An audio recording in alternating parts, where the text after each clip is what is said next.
జీవితంలో ఉన్నతంగా ఎదగడానికి మనకంటూ ఒక లక్ష్యం ఉండాలి అని ఇంతకుముందే చెప్పుకున్నాం. లక్ష్యం అంటే ఏమిటో కూడా చెప్పుకున్నాం. మన ఆశలు, మన ఇష్టాలు, మన కలలు, మన ఆశయాలు, ఇవే లక్ష్యం అంటే.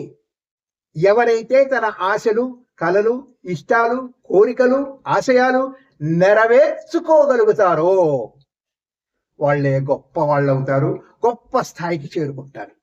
సంతృప్తిగా, సంతోషంగా, ఆనందంగా జీవించగలుగుతారు.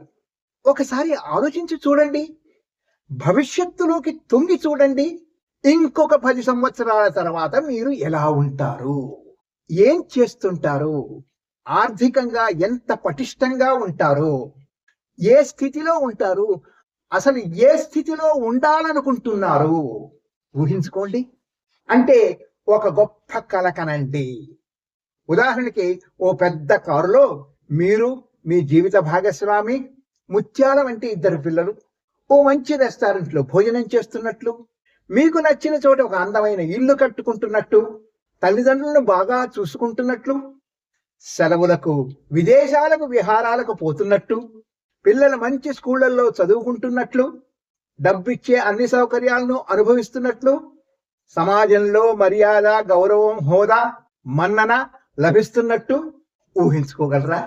అందుకే అబ్దుల్ కలాం గారు చెప్పారు, గొప్పగా కలలు కనండి, వాటిని నిజం చేసుకునే వరకు నిద్రపోవద్దు.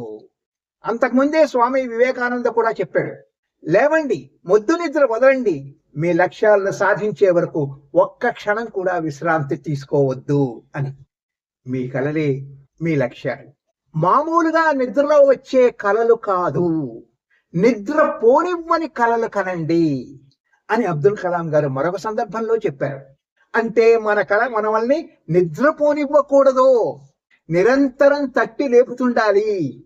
సాధించే వరకు పట్టువదలని ఆత్మవిశ్వాసాన్ని, ఆత్మస్థైర్యాన్ని అందివ్వాలి. ఆ రగిలే తపన ఉందా? సాధించి తీరాలని పట్టుదల, కసి ఉన్నాయా? మీ మనస్సు ఏదైతే కోరుకుంటుందో అది సాధించగలను అని బలంగా నమ్మితే తప్పకుండా సాధించగలుగుతారు. Good luck.